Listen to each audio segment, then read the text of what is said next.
Et bah voilà, on est reparti pour un tour, con. Tu reprendras bien un peu de foie gras. Faut finir. Et oublie pas le saumon. Tiens, prends un peu d'huîtres qui font vomir.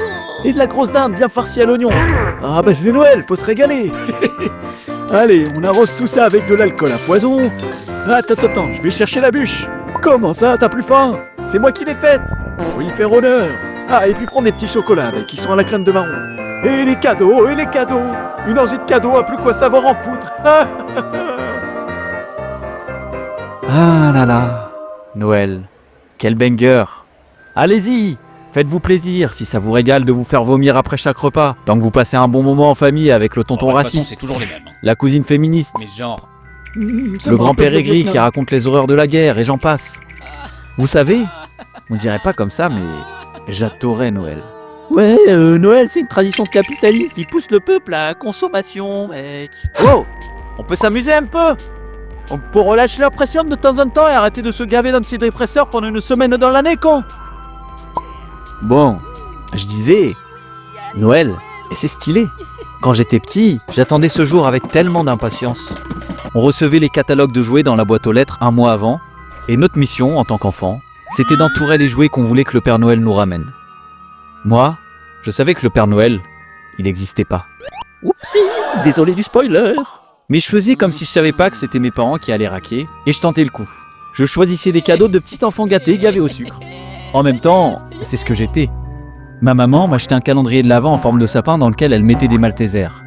Donc le principe, c'est que tous les matins du mois de décembre, j'avais le droit à mon petit pic glycémique dès le réveil, sûrement dans le but de préparer mon corps et mon cerveau à l'ultime punition que le réveillon allait lui infliger. Mais bon, vous vous en doutez bien, au bout de 3 jours, il n'y avait plus rien dans le sapin, quoi. Ah, Noël. C'était les vacances au chaud à la maison, les batailles de boules de neige, les rues qui brillent, les moments en famille. C'était les copains. C'était la permission de se défoncer les yeux à la PlayStation. C'était les films de Noël. C'était l'insouciance. Aujourd'hui, pour ma part, Noël, ce n'est plus qu'un lointain souvenir. Un sentiment de nostalgie et de mélancolie qui berce ma solitude. C'est le rappel que plus rien ne sera jamais comme avant.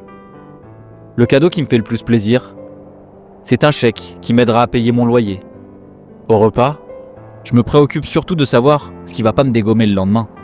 Et quand je marche seul dans le froid, ce qui me saute aux yeux, ce sont les sans-abri qui meurent de froid. Je me suis dit que je n'étais peut-être pas sur Terre pour être heureux. Peut-être que cela ne fait pas partie de mon rôle.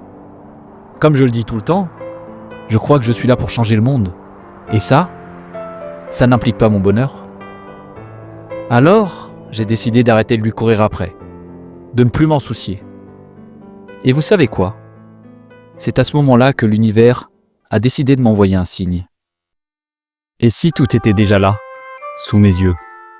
Et si pour la première fois depuis longtemps, je me souhaitais à moi-même de passer un joyeux Noël, à nouveau?